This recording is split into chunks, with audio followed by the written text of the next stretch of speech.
kaninang mga tanghali po, may tumawag kay Mr. Mark Reyes na siya daw po yung kumupkop at nakatagpo dito kay Miss Shera kaninang umaga at nagpatulong sa kanya. And para matulungan daw po, inuwi po niya itong si Miss Shera doon sa bahay nila sa may Season Pangasinan.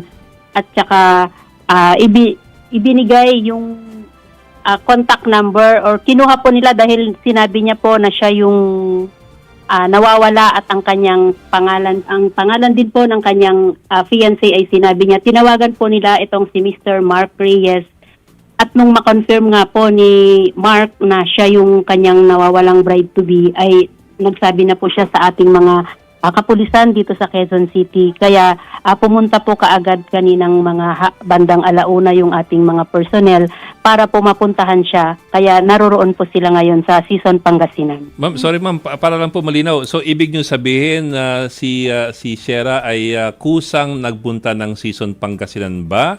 O siya'y natagpuan na pag-alagala sa Season Pangasinan?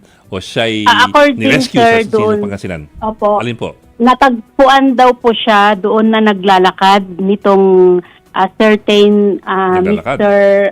Rodel. At nung nakita niya po na nasa kalsada, nasa bypass road, nilapitan daw po siya accordingly ni Miss Shera at nagpapatulong. Kung kaya tinulungan po niya nung nakuha po nila yung identity niya at na siguro nga po nila na siya yung nakikita sa balita na missing bride. Ayun po, tinawagan na po nila si Mr. Mark. Okay. Pero ma'am, pakikwento nga, paano ba nakarating si Shera sa Pangasinan? Bakit sa Pangasinan? Yes ma'am, yun din po yung tinatanong namin at wala pa pong malinaw kasi ang sagot lang po ni Miss Shera kanina sa initial na pakikipag-usap sa kanya ng mga personnel natin is naglalakad-lakad lang daw siya. Madaling araw daw po nilalakad niya yung malayo. So, ikaklaro pa po natin yun ma'am, wala pa po siyang statement.